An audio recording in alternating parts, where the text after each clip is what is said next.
Back to my YouTube channel. जैसा कि आप सभी जानते हो कि हम लोगों ने Maharashtra state board 10th standard की जो ज्योग्राफी है उसको स्टार्ट किया है और उसमें ऑलरेडी हम लोगों ने लेसन नंबर 2 कवर कर दिया था। लेसन नंबर 3 हमारा स्टार्ट है, जिसका पहला पार्ट या पहला वीडियो हम लोगों ने हमारे यूट्यूब चैनल पर अवेलेबल कर दिया है। आप उसको अच्छी तरह से देखो और समझो। बहुत अच्छा इन्फॉर्मेशन उसके अंदर डाला गया है। जितने भी क्वेश्चन आंसर थे वो पूरे क्वेश्चन आंसर हम लोगों ने स्टार्टिंग स्टेज पर जब जैसे ही आप इस लेसन को स्टार्ट करोगे तो उसमें कुछ क्वेश्चंस पूछे गए थे। उस क्वेश्चन के आंसर भी मैंने बहुत अच्छी तरह से एक्सप्लेन किए हैं with the help of the map, पूरा मैप में दिखा करके बताया है। अब हम लोग यहाँ पर दूसरी पार्ट को ये कवर किए थे उसके अंदर कि जो भी 5 फिजिकल डिवीजन है हमारे इंडिया का, वो 5 फिजिकल डिवीजन भी हम लोगों ने देखा था कि कौन कौन से डिवीजन उसके बनाए गए हैं, जिसमें से हम लोगों ने एक पार्ट भी कवर किया था जिसका नाम है हिमालय। आज हम लोग इस वीडियो में उसके आगे के जो भी डिवीजन है उसके बारे में स्टडी करेंगे। तो चलो लेट्स स्टार्ट। जैसे कि मैं सबसे पहले आपको बता दूं क्लास कि ये जो पहला डिवीजन था वो पहला डिवीजन हमारा ये वाला था जिसका मैंने नाम रखा था Himalaya. As you all know very well, Himalaya, ठीक है, ये हमारा पहला डिवीजन था। नेक्स्ट डिवीजन हमारा जिसके बारे में आज हम लोग स्टडी करने जा रहे हैं वो डिवीजन हमारा है सेकंड वाला, और ये सेकंड डिवीजन आप देख सकते हो कि ये है, ठीक है, जिसका नाम है north Indian plane. North Indian plains, इसको नॉर्थर्न इंडियन प्लेन्स के नाम से भी जाना जाता है क्लास। ये जो सेकंड डिवीजन है इसके बारे में मैं वर्ड टू वर्ड एक एक चीजें बताऊंगा। अगर कुछ भी डिफिकल्टी होगी तो मेरे कमेंट बॉक्स में जरूर आप लोग क्वेश्चन पूछना, मैं उसका रिप्लाई जरूर करूंगा। तो ठीक है क्लास, हम शुरू करते हैं हमारा second division of an India. जो 5 फिजिकल डिवीजन हुए थे उसमें से पहला डिवीजन वी ऑलरेडी स्टडीड, हम लोगों ने पहले से ही पढ़ लिया, जिसका नाम हिमालय था। सेकंड डिवीजन जो है हमारा कौन सा, तो नॉर्थ इंडियन प्लेन। तो ठीक है, अब ये नॉर्थ इंडियन प्लेन जो है इसके बारे में समझते हैं कि नॉर्थ यानी उत्तर की तरफ, इंडियंस यानी हमारे भारत का जो प्लेन्स है यानी मैदानी इलाका। तो भारत का उत्तर भारतीय मैदानी इलाका कौन सा है, कैसा है, कहां पर है, इसके बारे में ग्रेट डिटेल लेंगे, ठीक है क्लास। तो दिस पर्टिकुलर डिवीजन, अब इसको याद करने का सबसे बेसिक और बेस्ट ट्रिक यही है क्लास कि ये मैप जिस तरीके से रखा हुआ है बस उस मैप को अंडरस्टैंड करो, ऑटोमेटिकली आपके बहुत सारे क्वेश्चन आंसर इसी से रेडी हो जाएंगे और ये पर्टिकुलर जो टॉपिक है वो भी क्लियर हो जाएगा। तो जैसे कि आप लोग जान लो कि यहाँ पर आपको दिखाई देता होगा कि ये जो पर्टिकुलर डिवीजन को मैंने इस तरीके से डिवाइड किया, यहाँ से लेके इस तरीके से पेनिनसुलर पार्ट तक। ओके, तो ये पार्ट को मैंने जो कवर अप किया है ये पार्ट ही मेरा क्या माना जाएगा, ये पूरा जोन जो है ये मेरा नॉर्थर्न इंडियन प्लेन्स है। ठीक, अब इसको एक्सप्लेन टेक्स्ट बुक में कैसे गया उसको समझते हैं हम लोग। तो दिस पर्टिकुलर डिवीजन, ये जो पर्टिकुलर डिवीजन है, ठीक है, ये लाइज है या आता है, कहां पर आता है, तो सबसे पहले मैंने बोला this particular division is lies, ठीक है, north Indian plane, this particular division is lies north side, ठीक है, नॉर्थ साइड से, ये हिमालय से, नॉर्थ, इसका जो नॉर्थ साइड है वो कौन है, हिमालय। तो this particular division is lies, ठीक है, हिमालय इन अ नॉर्थ, यानी नॉर्थ साइड में अगर देखोगे तो कौन है, हिमालय, ठीक। एंड साउथ साइड, इसका जो साउथ साइड है इस पार्ट को हम लोगों ने एक नाम दिया था जिसका नाम क्या था, पेनिनसुला, जो कि आप अच्छी तरह से जानते हो, ये है पेनिनसुला, ठीक है। तो इसके ऊपर साइड में यानी नॉर्थ साइड में कौन है, हिमालय, साउथ साइड में कौन है, पेनिनसुला, ठीक। तो सिंपली पहला लाइन आपका यही है, क्या है, this particular division is lies, ठीक है, north in Himalaya and south in peninsula. तो साउथ साइड से पेनिनसुला से घिरा हुआ है और नॉर्थ साइड में ये हिमालय से घिरा हुआ है। ओके, अब बात करते हैं जिस तरीके से ये ऊपर और नीचे का आपने बताया नॉर्थ एंड साउथ, उसी तरीके से क्या वेस्ट और ईस्ट से भी तो कवर होगा। तो सिंपली अगर वेस्ट और ईस्ट से हम कवर करें तो ये जो जोन माना जाएगा आपका, ये जो जोन है फिलहाल, इस जोन का नाम है पंजाब। जैसे कि आप लोग बहुत अच्छी तरह से जानते हो ये है हमारा पंजाब, और जब पंजाब से नीचे उतरोगे आप तो यहाँ पर मिलेगा आपका राजस्थान, ठीक है क्लास, ये हमारा राजस्थान है।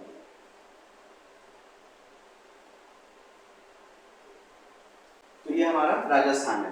तो दिस डिवीजन, अब ये हमारा मैप का किस साइड है, ये वेस्ट साइड है, और ये साइड कौन सा है, ईस्ट साइड है, ठीक है। ओके, तो यहाँ पर मैंने आपको बताया कि this division is lies Punjab and Rajasthan in a west, Punjab and Rajasthan in a west and Assam in an east. यानी जब आप बात करोगे कि ये इस साइड में किस साइड, ईस्ट साइड तक कहाँ फैला हुआ है, तो इस जोन में जब जाओगे आप तो यहाँ पर आपको मिलेगा असम।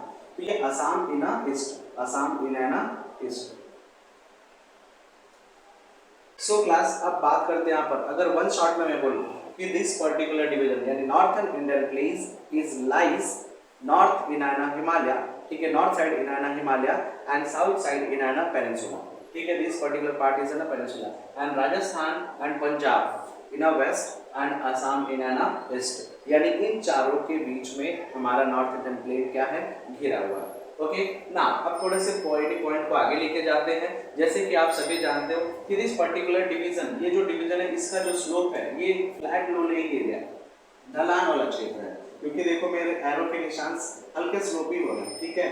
तो यहाँ पर ये जो पर्टिकुलर लैंड है, नॉर्थ इंडियन प्लेन जो है ये कैसा है, तो फ्लैट लो लेइंग एरिया है, यानी ढलान वाला क्षेत्र है, भूमि का निचला वाला क्षेत्र है, ऐसा हम बोल सकते हैं, ठीक है। उसके बाद मैंने बोला कि दिस पर्टिकुलर डिवीजन, ये जो पर्टिकुलर डिवीजन है it is divide into the two part, इसको दो पार्ट में डिवाइड किया गया है, और ये दो पार्ट डिवाइड होने किससे डिवाइड हुए, तो ईस्ट ऑफ अरावली, ये अगर मैं नोट करूंगा तो यहाँ पर ये मुझे अरावली माउंटेन मिलेगा, ठीक है। दिस इज पर्टिकुलर, जो मैं अभी यहाँ पर डार्क कर रहा हूँ समझो ये क्या है, ये अरावली माउंटेन है, अरावली रेंज है।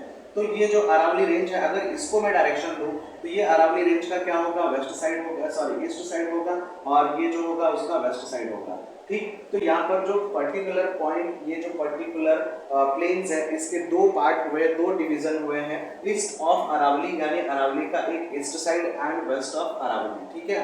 तो जो ईस्ट ऑफ अरावली, ठीक, इज नोन एज, ये जो ईस्ट ऑफ अरावली, इस पर्टिकुलर पूरे जोन को एक नाम दिया गया है जिसका नाम है गंगा प्लेन्स। ओके क्लास, तो यहाँ पर east of Aravalli is known as Ganga plains and west of Aravalli, उसका डिस्कशन हम बाद में करेंगे, फिलहाल उसके बारे में अभी इंफॉर्मेशन आगे दिया हुआ है, तो हम लोग जब वो पॉइंट आएगा तब डिस्कस करेंगे। तो फिलहाल यहाँ पर दिमाग में रखो आप कि ये जो पर्टिकुलर डिवीजन है north Indian plate, it is divided to two part, इसको दो पार्ट में डिवाइड किया गया है, एंड द फर्स्ट पार्ट जो है उसका वो वेस्ट ऑफ अरावली है, and second part is an east of Aravalli, and east of Aravalli is also known as an Ganga plains, और इसको एक नाम है Ganga plain, and its slope is towards, इसके जो स्लोप है, इसकी जो ढलान है, अगर आप देखोगे तो देखो ये स्लोप, मेरा जो एरो है ये किस तरफ है, इसकी तरफ है, तो इसका जो स्लोप है वो इज टुवर्ड्स है। Is it clear all? तो मेरे हिसाब से ये जो मैंने आपको बताया पूरा पहला पैराग्राफ, वो पूरा अच्छी तरह से इसमें कवर किया, उसको समझना, मैप को देख के करोगे तो आसानी से आपको पूरे पैराग्राफ की बाय हार्ट हो जाएंगे और क्वेश्चन आंसर लर्न नहीं करना पड़ेगा। सेकंड पॉइंट को स्टार्ट करते हैं हम लोग यहाँ पर, तो part of West Bengal state, यानी जो हमारा वेस्ट बंगाल है, इस साइड में ये पूरा वेस्ट बंगाल है, ठीक, और यहाँ पर है हमारा बांग्लादेश। तो most of part of West Bengal and the Bangladesh are constituent, यानी कॉन्स्टिट्यूट एक साथ में मिल करके दे फॉर्म्ड, ठीक है, वो दोनों मिल करके क्या बनाते हैं, तो दे formed a Ganga Brahmaputra delta, यानी ये क्या मिलकर बना रहे, गंगा ब्रह्मपुत्र डेल्टा बना रहे, ठीक है। क्यों गंगा ब्रह्मपुत्र डेल्टा बोला, बिकॉज यहाँ से गंगा रिवर फ्लो होके आती है और यहाँ से एंटर करती है ब्रह्मपुत्र, तो जो दोनों रिवर्स आपस में यहाँ पर जब मिलती हैं तो यहाँ पर मिलने के बाद दे goes to meet into the Bay of Bengal, यानी वो यहाँ पर बे ऑफ बंगाल में मिलने जब जाती है, अपने वाटर को डिस्चार्ज करने जाते हैं, तो वट एवर सेडिमेंट्स या फिर जो भी कंकड़ पत्थर पेबल्स एंड ऑल सब कुछ अपने साथ में लेके आते हैं बहा करके, तो वो चीज़ों को ला करके यहीं के जोन में वो लोग डिपॉजिट करना चालू कर देते हैं, ठीक है। तो यहाँ पर डिपॉजिट होने की वजह से एक प्लेन्स फॉर्म होता है, एक जमीन बनती है जिसको हम लोग डेल्टा बोलते हैं, और डेल्टा होने का कारण, यानी उसके पीछे डेल्टा क्यों बोला जाता है उसको, तो क्योंकि उसका जो शेप होता है वो डी शेप में होता है, और इसी वजह से उसको हम लोगों ने डेल्टा नाम दिया।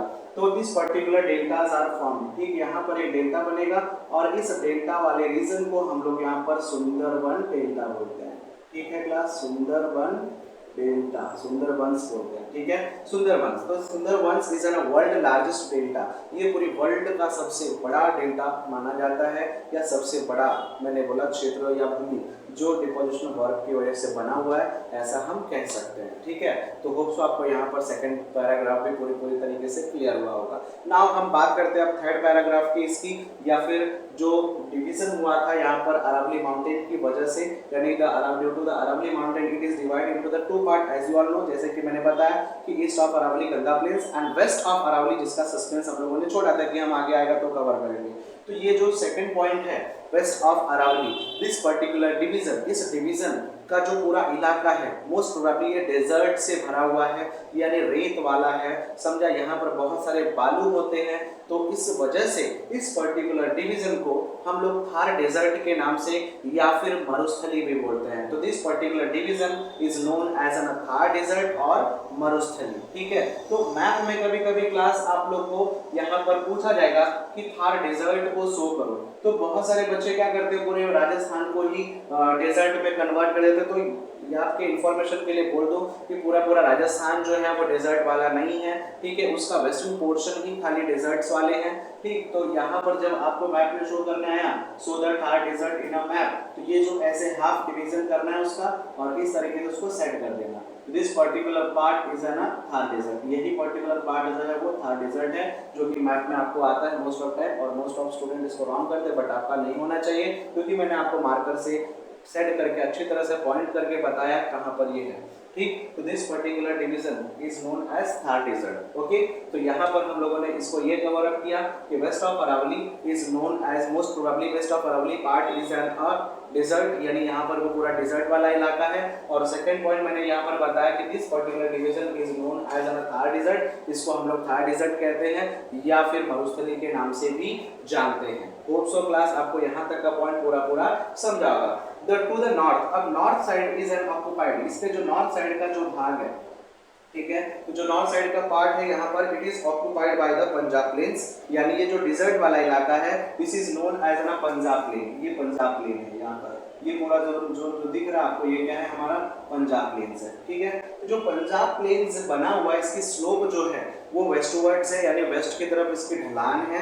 और ये पंजाब प्लेन बना कैसे, तो मैंने बोला कि ये जो पंजाब प्लेन्स है दिस इज, मैंने बोला madam with the help of the depositional work of the river Sutlej and its tributaries, यानी इसके रिवर सतलुज इसकी मेन रिवर मानी जाती है, एक बड़ी सहायक नदी मानी जाती है, और उसके साथ में उसके 4 और भी ट्रिब्यूटरीज है, यानी छोटी छोटी और भी नदियां, जिन लोगों के डिपोजिशनल वर्क की वजह से यहाँ पर ये पंजाब प्लेन फॉर्म हुआ है। और पंजाब का नाम ही इसी कारण से दिया हुआ है, पंज मीन्स व्हाट 5 और आब मीन्स व्हाट रिवर, तो पंजाब यानी 5 रिवर के डिपोजिशनल वर्क से बना पंजाब, सो दैट ये पर्टिकुलर नाम इस स्टेट को दे दिया गया कि ये है पंजाब। ठीक है, तो आज आप लोगों को ये भी क्लियर हुआ होगा कि मतलब ये पंजाब के नाम से क्यों जाना जाता है। तो पंज मीन्स 5 और आब मीन्स रिवर, तो ये 5 नदियों के जमावड़े से या 5 नदियों के डिपोजिशनल वर्क से बना है हमारा पंजाब। तो ये जो पंजाब प्लेन्स के regions this is made up through the, जैसे एज आई सेड, जैसे मैंने बोला कि river Sutlej and its tributary, इनके मिलने से ये बना हुआ। और ये पर्टिकुलर रीजन जो है, क्योंकि यहाँ पर मैंने बोला कि बहुत सारे रिवर्स ने जो भी चीजें ला करके डिपॉजिट की है, तो वो डिपोजिशन की वजह से वो जो फर्टाइल है वो बहुत, यानी जो सॉइल है उनकी बहुत ही एलुवियल है, या मैं बोल सकता हूँ यहाँ पर उपजाऊ है, जो खेती के लिए बहुत ही अच्छी तरह से ग्रो कर सकता है कोई भी क्रॉप्स को। तो यहाँ पर खास करके एग्रीकल्चर डेवलपमेंट भी बहुत ज़्यादा देखने को आपको मिलेगा। ठीक है, तो क्योंकि यहाँ पर पंजाब प्लेन एक एलुवियल प्लेन्स माना जाता है, एक उपजाऊ जमीन मानी जाती है, so that here agricultural practices more, तो इस तरीके से यहाँ पर एग्रीकल्चर भी बहुत ज़्यादा प्रैक्टिस किया जाता है। तो टोटली क्लास यहाँ पर मैंने आपके पूरे पॉइंट को कवर कर दिया, यानी नॉर्थ इंडियन प्लेन्स को। ठीक, नाउ अब हम थर्ड डिवीजन की बात करने जा रहे हैं, और ये हमारा थर्ड डिवीजन है, जिसका नाम मैंने रखा था यहाँ पर इस तरीके से, अंदर साइड में भी कुछ ड्रॉ किया था मैंने, और ये इनर साइड में ड्रॉ किया हुआ जो पार्ट है इसका नाम अगर आप जानते होंगे तो मैंने वेस्टर्न और ईस्टर्न घाट रखा हुआ था, जो कि लास्ट वीडियो में मैंने पूरा कवर किया बहुत अच्छी तरह से, आप उसको भी देख लेना एक बार। और ईस्टर्न घाट, ठीक है, ये वेस्टर्न और ईस्टर्न घाट, ये दोनों को मिला करके, और there are so many plateaus also involve in that, यानी बहुत सारे प्लेट्यूज भी हैं, इन सभी को मिला करके हमारा ये जो पेनिनसुलर पार्ट है इंडिया का वो बना हुआ है। ठीक, तो हम लोग अभी जो थर्ड डिवीजन की बात करने जा रहे हैं वो है हमारा पेनिनसुला। ठीक है, तो जिस particular peninsula the area laying to the, अब इसको भी आप नॉर्थ इंडियन प्लेन की तरह ही क्या कर सकते हो, बाय हार्ट कर सकते हो direction wise. This particular division is laying to, यानी ये डिवीजन जो है आता है कहां पर आता है, तो south side of north Indian plane. ये जो नॉर्थ इंडियन प्लेन्स है इसका ये साउथ वाला हिस्सा है, तो साउथ साइड ऑफ है ना north Indian plains, and tapering towards the Indian ocean. यहाँ पर आप जाओगे तो यहाँ पर आपको मिलेगा इंडियन ओशन। तो ऊपर साइड में इसके कौन है, तो मैंने बोला ऊपर साइड में इसके है नॉर्थ इंडियन प्लेन, एंड नीचे यानी बॉटम साइड में कौन है, इंडियन ओशन है। तो सो क्लास यहाँ पर आप ऐसा बोल सकते हो कि this peninsular part is lies ठीक है, this particular peninsular part is lies south in and northern Indian plain, यानी south of north Indian plain, यानी ये जो पर्टिकुलर पार्ट है ये नॉर्थर्न इंडियन प्लेन के south side and tapering towards, यानी ये कैसे शंक्वाकार होता गया है, यानी एक सिलेंड्रिकल शेप में कन्वर्ट होता गया लास्ट तक कहां, तो towards Indian ocean, tapering towards Indian ocean. Tapering means what, कि यानी वो सकरा होते जाना, पतला होते जाना। तो आप जब देखोगे तो इस तरीके से वो पतला होते होते कहां पर आता है, इंडियन ओशन के पास में आता है। ठीक है, तो tapering towards the Indian ocean. Hope so आपको ये पहले दो लाइन पूरी अच्छी तरह से क्लियर हुई होगी। And therefore it is this particular region is known as peninsula, इसीलिए इस पर्टिकुलर रीजन को हम लोग क्या बोलते हैं, पेनिनसुला बोलते हैं। Why it is said to be a peninsula, because this particular region, ठीक, ये जो पर्टिकुलर रीजन है, यहाँ पर मैंने बताया था कि the land area which is cover through the oceanic और सी वाटर, ठीक है, बाय द थ्री साइड्स, यानी तीन साइड से वो पानी से घिरा होता है और एक हिस्सा उसका जमीन वाला होता है।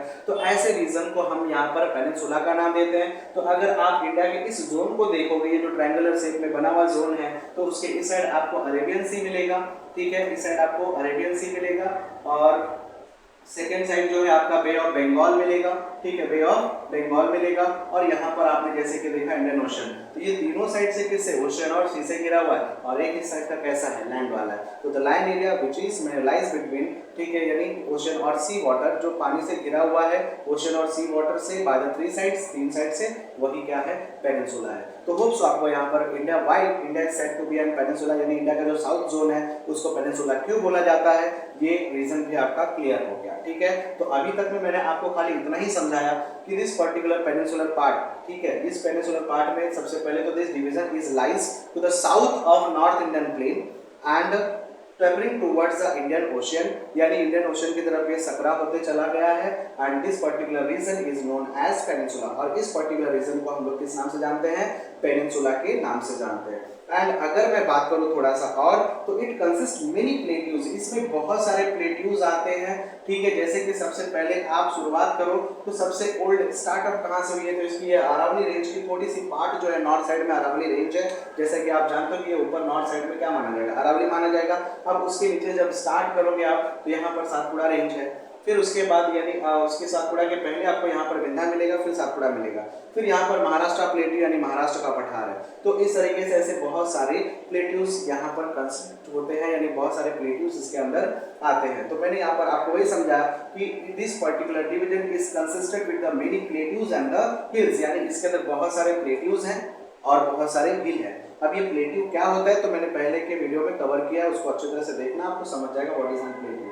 तो यहाँ पर ये जो जोन है वो किससे बना हुआ है, तो बेसिकली दो चीजों से मिलकर बना हुआ है, यानी मोस्ट ऑफ हिली रीजन है और मोस्ट ऑफ प्लेट्यू रीजन है, और इन्हीं से मिलकर के ये बना है पूरा पेनिनसुलर पार्ट। और now the Aravalli in north, यानी सबसे ओल्ड जो साइड देखा जाएगा इसका, तो Aravalli in north is an oldest range, ये माउंटेन रेंज जो है सबसे पुराना रेंज माना जाएगा नॉर्थ साइड का पेनिनसुला के। It included series of plateaus, यानी ये जो पर्टिकुलर जोन है इस जोन में आपको बहुत सारे सीरीज ऑफ प्लेट्यूज मिलेंगे, जैसे कि यहाँ पर मैंने बताया कि ओल्ड यानी नॉर्थ साइड द अरावली जो है, ये वाला जोन जो है इसका ओल्ड रेंज या फिर ओल्ड हिल माना जाएगा। और जब अरावली के नीचे आप एंटर करोगे तो यहाँ पर सबसे पहले आपको विंध्या रेंज मिलेगा, विंध्या रेंज के बाद सातपुड़ा है, सातपुड़ा के बाद यहाँ पर महाराष्ट्र प्लेट्यू मिलेगा। तो इस तरीके से यहाँ पर वैष्णो घाट, ईस्टर्न घाट। तो सिंपली अगर मैं बोलना चाहूँ क्लास, तो ये जो पर्टिकुलर पेनिनसुलर रीजन जो है ये most of made up with the help of, यानी मेड अप है, बना है तो with the help of the hills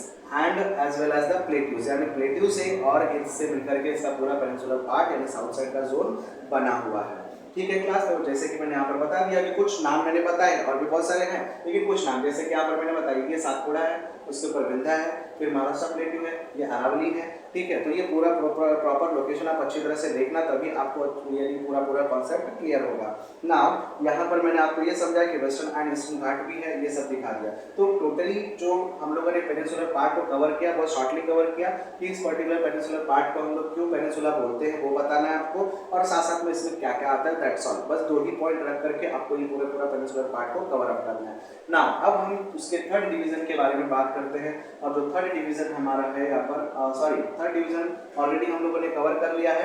हम बात करेंगे अब इसके फोर्थ डिवीजन के बारे में, और ये फोर्थ डिवीजन जो है हमारा कोस्टल प्लेन्स की बात चल रही है। और कोस्टल प्लेन किसको बोला जाता है, तो the land area which is touches यानी one side of the land is touches with the ocean और द सी वाटर, यानी जिसका एक हिस्सा सी से टच हो या उससे कनेक्टेड हो, ठीक है, जिसका एक हिस्सा एक साइड जो सी से कनेक्टेड हो या फिर ओशन से कनेक्टेड हो और दूसरा साइड उसका लैंड एरिया वाला हो, तो उसी को हम कोस्ट कहते हैं। जैसे कि यहाँ पर अगर मैं बात करूँ तो यहाँ पर मैंने बताया कि ये सब पूरा क्या है, अरेबियन सी है, और अरेबियन इसका वन साइड क्या होगा, अरेबियन सी से कनेक्टेड है और अदर साइड इसका घाट्स एंड ऑल यानी जो भी लैंड एरियाज है उससे कनेक्टेड है, तो ये पर्टिकुलर रीजन को क्या माना जाएगा, कोस्ट माना जाएगा। तो सिंपली अगर मैं बात करूं तो यहाँ पर हम बात कर रहे हैं 4th नंबर पॉइंट की, जिसका नाम है कोस्टल प्लेन, ठीक है, कोस्टल प्लेन्स। तो इंडिया के कोस्टल प्लेन की बात चल रही है अब यहाँ पर। तो सिंपली मैंने ये बोला कि कोस्टल प्लेन जो है क्लास, यहाँ पर जो कोस्टल प्लेन है, तो यहाँ से लेके अगर देखा जाए तो टोटल यहाँ के जोन से पूरा ये अरेबियन सी की शुरुआत होती है और ऐसे, तो ये पूरा जोन ऐसे कवर करता हुआ, ठीक है, यहाँ से लेके यहाँ तक का पूरा जोन, ये जो पूरा जोन है इसके अगर हम लेंथ निकालें तो ये मिलेगा आपको 7500 किलोमीटर, ठीक है। तो India is blessed with the 7500 kilometre long coast line, यानी इंडिया के पास 7500 किलोमीटर लंबा समुद्र तट प्राप्त है। कहां से कहां तक, तो देखो मैंने यहां से पॉइंट किया था, यहां से ऐसे होते हुए ये पूरा जोन को ऐसे कवर करते हुए यहां तक, ये पूरा आपका जो लेंथ है वो टोटल 7500 किलोमीटर का रेंज बताता है, ठीक है। तो सिंपली आप क्या बोलोगे, India is an blessed with 7500 kilometre, ठीक है, लॉन्ग कोस्ट लाइन एरिया, यानी इसको 7500 किलोमीटर लंबा क्या प्राप्त है, समुद्र तट प्राप्त है। It is lies to the, ये यानी किसके पास है, तो it is lies to the western and eastern Ghat, यानी देखो ना ये साइड का भी कोस्ट है, ये हमारा वेस्टर्न कोस्ट माना जाएगा, ये जो कोस्ट है हमारा ये ईस्टर्न कोस्ट है, सॉरी ईस्टर्न कोस्ट माना जाएगा, और ये जो पार्ट है हमारा वेस्टर्न कोस्ट माना जाएगा, ठीक है। तो western coast and eastern coast, तो उसी से आप इसको दिमाग में रख सकते हैं। वेस्टर्न घाट के बाजू वाला जो है वो वेस्टर्न कोस्ट है, वेस्टर्न कोस्ट के बाजू यानी घाट के बाजू वाला जो है उसको ईस्टर्न कोस्ट। तो this division is lies to the, इस डिवीजन का दो नाम है या इस डिवीजन दो पार्ट से कनेक्टेड है, एक आपका है western coast in western Ghat and eastern coast in eastern Ghat.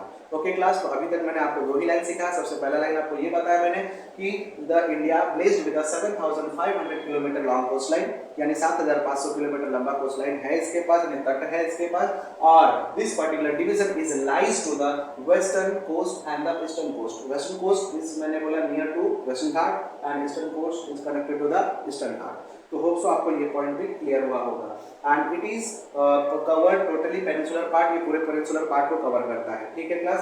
Now यहाँ पर मैं बात करूँ कि वेस्टर्न एंड ईस्टर्न कोस्ट जो है ये दोनों एक रिमार्केबल डिसिमिलरिटी शो करते हैं, यानी जो हमारा ये वेस्टर्न कोस्ट है और ये जो हमारा ईस्टर्न कोस्ट है, इनके बीच में बहुत ही ज़्यादा डिफरेंस है, यानी बहुत ज़्यादा फर्क है, बहुत ज़्यादा भिन्नता आपको देखने के लिए इसके अंदर मिलेगी। इट मीन्स यहाँ पर बहुत सारी चीज़ें डिफरेंट है, शायद इसका इफेक्ट क्लाइमेट पर भी बहुत ज़्यादा इफेक्टिव है, और शायद इस साइड का भी कुछ क्लाइमेट को लेकर के एक अलग रोल प्ले करता है, वहाँ की लाइफ को लेकर के, वहाँ के जो भी सेटलमेंट्स हैं उनको लेकर के कुछ इफेक्ट आते हैं, वहाँ के जो भी एनिमल्स हैं, वहाँ के जो भी प्लांट्स हैं, ठीक है, एग्रीकल्चर, तो सो मेनी फैक्टर्स इफेक्टेड, ठीक है। ऐसे बहुत सारे फैक्टर्स डिफरेंट देखने को मिलेंगे वेस्टर्न कोस्ट और ईस्टर्न कोस्ट में, ठीक है। So that here we can say, हम ऐसा कह सकते हैं कि there is an great similarities between the western coast and the eastern coast. ये जो वेस्टर्न कोस्ट और ईस्टर्न कोस्ट है इसमें बहुत ज़्यादा आपको डिसिमिलरिटी मतलब अलगपन, भिन्नता देखने को मिलेगी। तो ये हमारा पहला पैराग्राफ कवर होता है,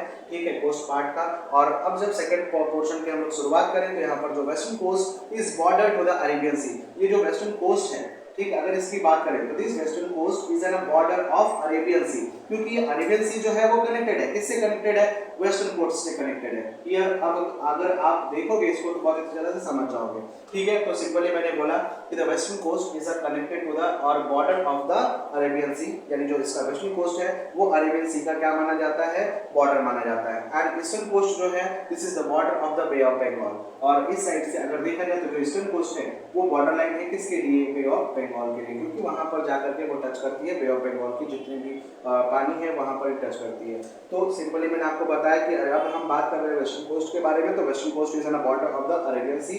जो वेस्टर्न कोस्ट है हमारा क्या है, वो बॉर्डर है किसका, अरेबियन सी का। इट इज बाय द, मैंने बोला कि it is by the large of rocky coast, और यहाँ का जो कोस्ट है वो मोस्ट ऑफ कैसा है, रॉकी है, पथरीला है, यानी बहुत सारे पत्थर वाले हैं। जैसे कि आप लोग को मालूम है कि यहाँ पर कोकण है, फिर सह्याद्री है, तो ऐसे मोस्ट ऑफ हिल्स से बना हुआ, रेंज से बना हुआ ये पूरा इलाका है, ठीक है। और क्योंकि यहाँ के जो रेंजेस हैं, तो मोस्ट ऑफ फुट हिल और यानी मोस्ट ऑफ रेंजेस, इनके जो बहुत सारे रेंजेस हैं, इनके जो फुट हिल है, यानी अगर जो फुट हिल किसको बोल सकते हैं हम लोग के सब, जो ये रेंज है पहाड़ी है, तो उसका जो नीचे का इलाका होता है इसको हम क्या बोलेंगे, फुट हिल बोलेंगे, ठीक है। ये जो फुट हिल है, तो ये जो बहुत सारे रेंज के जो फुट हिल है वो मैंने बोला यानी कहाँ तक पहुंच गए, तो जो इस साइड का जो अरेबियन सी है वो उस अरेबियन सी के कोस्ट तक पहुंच चुके, यानी कुछ कुछ इलाकों को टच करती है। सो दैट यहाँ पर अगर मैं बात करूँ कि दो मोस्ट पार्ट ऑफ है ना, जो वेस्ट कोस्ट है, जो वेस्ट कोस्ट है हमारा, उसका जो वेस्ट साइड का जो पार्ट है it most probably made up with rocky coast, यानी रॉकी कोस्ट है, ये पथरीला है, बहुत ज्यादा पत्थर वाला इलाका माना जाता है।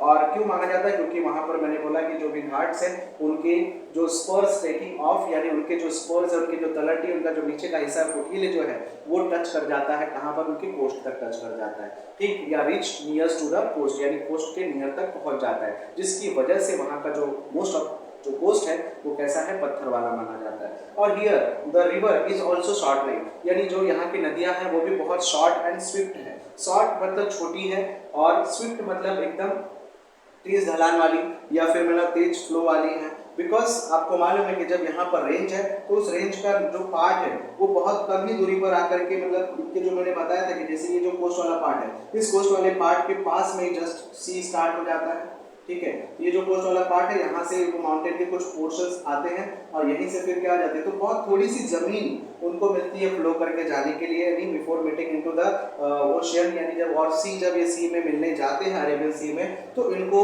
चल के जाने के लिए, बह के जाने के लिए, फ्लो होके जाने के लिए बहुत थोड़ी सी जमीन अलॉट होती है। इसके लिए इनका साइज बहुत छोटा होता है और क्योंकि ये माउंटेन से डायरेक्ट उतर के आ रहे हैं, इसके लिए कैसे होते हैं, तो बहुत ही स्विफ्ट होते हैं, यानी खड़ी ढलान वाले होते हैं, ठीक है। तो इनके वाटर का लेवल भी बहुत क्या होता है, हाई होता है। देयरफॉर जब due to the high speed और high velocity of an water, whatever sediments, whatever pebbles, whatever things brought by the river, ये जो नदियां बहा करके अपने साथ में लाती है, they are not able to deposit near the coast, वो कोस्ट के पास में डिपॉजिट नहीं कर पाते। उसके पीछे का कारण क्या है, क्योंकि यहाँ पर मैंने बोला velocity of the river is very high, वहाँ पर उनका वेलोसिटी क्या होता है, बहुत ज्यादा होता है, बहुत स्पीड तेज होती है। जो भी चीजें वो लेके आते हैं वो डायरेक्ट इसमें फ्लो कर देते हैं, यानी डायरेक्ट डिस्चार्ज करते हैं किसमें, सी में, यानी अरेबियन सी जो है उसमें डिस्चार्ज कर देते हैं। So that in this region, इस रीजन में delta are not to be form, यानी इसकी वजह से इस रीजन्स में डेल्टा नहीं बने हैं, यानी यहाँ पर मैंने बोला कि जो त्रिभुज के आकार का प्रदेश है वो नहीं बन पाता, ठीक है। तो होप सो आपको वेस्टर्न कोस्ट के बारे में बहुत सारा इंफॉर्मेशन मिल गया होगा। ना हम कवर करते हैं यहाँ पर ईस्टर्न कोस्ट के बारे में। जो ईस्टर्न कोस्ट है हमारा, ठीक, जैसे कि मैंने बताया था, it is great different from the western coast, यानी जो ईस्टर्न कोस्ट है वो डिफरेंट है किससे, ईस्टर्न कोस्ट से। तो व्हाई इट इज डिफरेंट, यानी क्यों डिफरेंट है, उसको भी हम लोग समझते हैं। तो eastern coast border the bay of Bengal, जो ईस्टर्न कोस्ट बॉर्डर है वो किससे कनेक्टेड है, बे ऑफ बंगाल इस सी से कनेक्टेड है, ठीक है। और बात करें हम लोग यहाँ पर कि मेनी ईस्टवर्ड फ्लोइंग रिवर, अब ये जो घाट है, कौन से घाट से, वेस्टर्न घाट। वेस्टर्न घाट एक माउंटेन है ना, तो माउंटेन पर जब पानी गिरेगा या वाटर रेन होगी तो वो पानी दो साइड फ्लो करेगी, either it flows towards the west और फ्लोज टुवर्ड्स द ईस्ट। तो यहाँ पर वेस्टर्न साइड यानी ईस्टर्न साइड से फ्लो करती है, तो वेस्ट यानी ईस्ट यानी साइड ऑफ है ना western Ghat. The river, most of river is flows towards east side of है ना वेस्टर्न घाट। तो वेस्टर्न घाट के ईस्ट साइड से बहुत सारी नदियां फ्लो करने लगती हैं और जब ये फ्लो करके बह करके जाने लगती है तो जब ये कहाँ पहुंचती है, ईस्टर्न घाट की तरफ पहुंचती है। तो ईस्टर्न घाट भी तो एक माउंटेन ही है, एक पहाड़ी है, ठीक है। तो जैसे ही वो माउंटेन पर पहुंचती है तो वहां पर उसकी एल्टीट्यूड जो माउंटेन की है वो ज्यादा ऊंची हो जाती है, जिसकी वजह से जो velocity of the river water become and decrease, उनका जो वेलोसिटी होता है, उनका जो स्पीड होता है वो क्या होता है, बहुत ही कम हो जाता है। And due to the slow speed of an water, ठीक है, रिवर वाटर फ्लो, जो यानी जो रिवर वाटर है उसकी स्पीड स्लो होने की वजह से, ठीक, वो क्या करती है, जो भी sediment, whatever sediment brought by the river, जो भी सेडिमेंट, जो भी पेबल्स, जो भी कंकड़ पत्थर, मिट्टी वगैरह जो भी डिपॉजिट है साथ में बहा करके लाती है, तो due to the lack of velocity, velocity की कमी की वजह से they deposited near to the coast before meeting into the bay of Bengal. तो जो बे ऑफ बंगाल में मीट करने के पहले वो क्या करते हैं, इसके कोस्ट पॉइंट पर ही पूरे पॉइंट को यानी जो भी सेडिमेंट्स लेके आते हैं उसको डिपॉजिट कर देते हैं और so that here the coastal plains are formed in larger number, यानी बड़ी मात्रा में यहाँ पर क्या बन जाता है, कोस्टल प्लेन बन जाता है जिसको हम लोग डेल्टा के नाम से बोलते हैं। और क्योंकि ये पूरा कोस्टल जोन है और प्लेन जोन है, एलुवियल फैंस बन जाते हैं पूरे, इसकी वजह से यहाँ पर हमें एग्रीकल्चर करना, खास करके राइस का जो एग्रीकल्चर है इस जोन में बहुत ज्यादा किया जाता है। तो होप सो आपको यहाँ पर ये जो ईस्टर्न कोस्ट है उसके बारे में भी जो इन्फॉर्मेशन था वो क्लियर हो गया होगा। ठीक है क्लास, अब हम लोग अपने 5th फिजिकल डिवीजन के बारे में बात करेंगे। जैसे कि हम लोगों ने 4th physical division successfully cover up किया। जैसे कि सबसे पहला फिजिकल डिवीजन क्या था, Himalaya. First one Himalaya, second one north Indian plane, third one peninsula, fourth one is coastal plains and now fifth one जो हम लोग 5वां फिजिकल डिवीजन की बात करने जा रहे हैं। This 5th physical division is an island group. ठीक है, आइलैंड्स ग्रुप। ये जो आइलैंड ग्रुप है इसमें हम लोग 2 ग्रुप्स में डिवाइड किया गया है, यानी 2 ग्रुप है इसके। सबसे पहला जो ग्रुप है वो ग्रुप का नाम है लक्षद्वीप। ठीक है क्लास, लक्षद्वीप, लक्षद्वीप आइलैंड है। एंड जो सेकंड पार्ट है हमारा ये है Andaman, Andaman and Nicobar, Andaman and Nicobar island groups.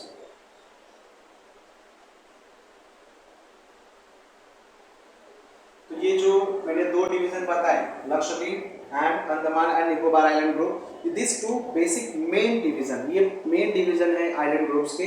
वैसे अगर देखा जाए तो there are few coastal plains, यानी कोस्टल डिवीजन, यानी कोस्टल जो आइलैंड है वो भी हमारे पास अवेलेबल है। कोस्टल आइलैंड जैसे कि अगर बात करो आप मैप में ध्यान देना, यहाँ पर आपको देखने को मिलेगा तो कुछ आइलैंड जो है एकदम कोस्ट के पास है, एकदम नियर टू कोस्ट। अगर हम मुंबई में है तो मुंबई में जैसे कि आप देख सकते हो यहाँ पर जो घारापुरी, जिसको आप एलिफेंटा के नाम से जानते हो, this is also one of the coastal island, ये भी एक टाइप का कोस्टल आइलैंड ही माना जाएगा। ठीक है क्लास, तो वो कोस्ट के पास जो आइलैंड है उसको कोस्टल आइलैंड, जिसको बहुत थोड़े से हैं इसके वजह से उनका काउंटिंग तो नहीं दिया इसके अंदर, बट बेसिक जो 2 मेन है उनके बारे में यहाँ पर एक्सप्लेन किया हुआ है। एक है लक्षद्वीप और दूसरा है हमारा अंडमान एंड निकोबार। तो इनके बारे में थोड़ा सा डिटेल इंफॉर्मेशन लेते हैं हम लोग। तो India has many small and large, India के पास बहुत सारे छोटे और बड़े। ठीक है, तो यहाँ पर मैंने क्या बोला, इंडिया हैज मेनी स्मॉल और लार्ज आइलैंड ग्रुप, यानी कोस्टल आइलैंड ग्रुप भी है। ठीक है, अलग विद कोस्टल आइलैंड, यानी कोस्टल आइलैंड के साथ में बहुत सारे आइलैंड ग्रुप्स यहाँ पर देखने को मिलेंगे।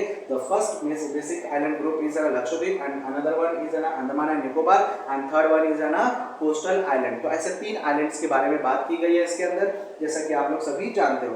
This are included in a coastal island, यानी कोस्टल आइलैंड मैंने बताया ऑलरेडी, ये जो कोस्ट के पास एकदम नियर टू कोस्ट लाइन के बाजू में ही, तो ऐसे कुछ डॉट डॉट दिखाई दे होंगे। ये जो डॉट के फॉर्म में दिखाया गया, एक्चुअली जब इसको जूम किया जाएगा तो एक बड़ा सा आपको आइलैंड देखने को मिलेगा। ये सब जो नियर कोस्ट है वो कोस्टल आइलैंड के नाम से जाने जाते हैं। उसके बाद मैंने यहाँ पर बोला besides the India has 2 large island group, यानी ये कोस्टल आइलैंड को अगर छोड़ दिया जाए तो देयर आर, मैंने बोला 2 मेजर और लार्जर आइलैंड ग्रुप्स। ठीक है, इंडिया हैव, यानी इंडिया के पास है। जैसे कि एक लक्षद्वीप आइलैंड है जो कि आपको यहाँ पर देखने को मिलता होगा, मैंने यहाँ पर लिखा था, ये जो हमारा पार्ट है लक्षद्वीप आइलैंड है, और ये जो है ये ऊपर का हिस्सा अंडमान है और नीचे का जो हिस्सा है वो निकोबार है। ठीक है, तो अंडमान एंड निकोबार, अंडमान एंड निकोबार, ऐसे 2 island major larger group of island आपको देखने को मिलेगा। ठीक है, जो कि एक आपको अरेबियन सी में देखने मिलेगा और दूसरा है आपका बे ऑफ बंगाल में। ठीक, तो सिंपली अगर मैं बात करूं कि इंडिया हैज 2 लार्जर सी, ठीक है, यानी India has 2 larger island group, that is Lakshadweep and the Andaman.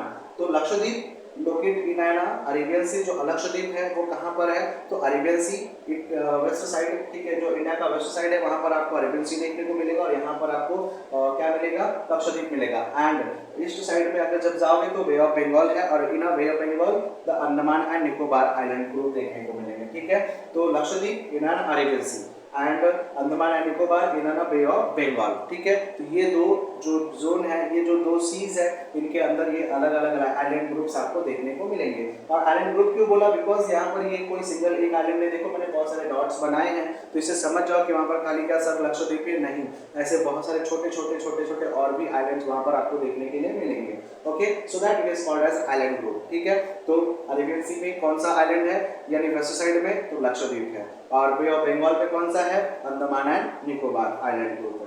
Okay, so these 2 island groups. In the island, there are Arabian Sea is known as Lakshadweep, यानी the island which is in an Arabian sea, जो island कहाँ पर है Arabian sea में, is known as Lakshadweep. The island in an bay of Bengal is called as Andaman and Nicobar. तो hope सो ये मैंने line आपको पहले ही बताई थी और अभी भी मैंने एक लाइन टू लाइन क्लियर कर दिया, जिससे आप लोगों को क्लियर हो जाए कि कौन सा आइलैंड कहाँ पर आएगा।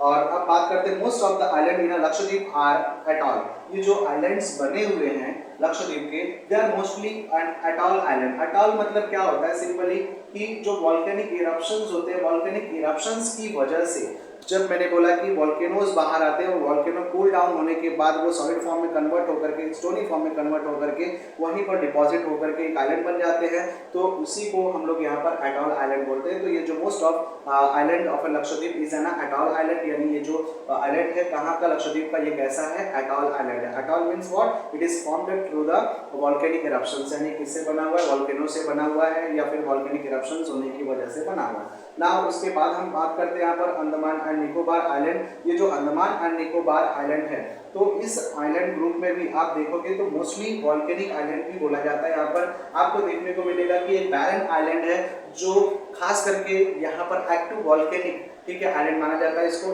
अक्सर यहाँ पर जो ज्वालामुखी है उसका उद्गार होते रहता है, यानी हमेशा उसमें से ज्वालामुखी निकलते रहता है, ठीक है। तो ये जो आइलैंड है इसका नाम क्या है, बैरन आइलैंड, ठीक है, विच इज एक्टिव वॉल्केनो, या फिर बोल सकता आइलैंड है, ये एक एक्टिव वॉल्केनो आइलैंड माना जाता है क्योंकि अक्सर यहाँ से वॉल्केनिक इरप्शंस होते रहते हैं, ठीक। एंड दिस यानी हियर सम आइलैंड ग्रुप्स, यानी कुछ और भी आइलैंड ग्रुप है जो कि कैसे है एटॉल, यहाँ ये भी कैसे है एटॉल आइलैंड ही है। तो जो निकोबार आइलैंड माना जाता है, ये निकोबार आइलैंड जो है एक एटॉल आइलैंड ग्रुप के नाम से भी जाना जाता है। तो there are atolls in Nicobar too, यानी जो निकोबार आइलैंड है this is also made up through the deposition work of the volcanoes, यानी जो वॉल्केनोस है उनके डिपोजिशन से बना हुआ, so that it is also called as, मैंने बोला एटॉल आइलैंड। ये जो निकोबार है वो भी एक एटॉल आइलैंड के नाम से जाना जाता है। सो क्लास, जैसा कि आज हम लोगों ने इस सेकंड वीडियो तक पूरे जो 5 फिजिकल डिवीजन थे इंडिया के वो पूरे कवर कर दिए, ठीक। जैसा मेरा फर्स्ट वाला जो वीडियो था उसमें मैंने हिमालय तक कवर किया था, और जो 4 जो डिवीजन्स अलग से मैंने पढ़ाए वो पूरे आपके सेकंड वीडियो में आपको मिल जाएंगे।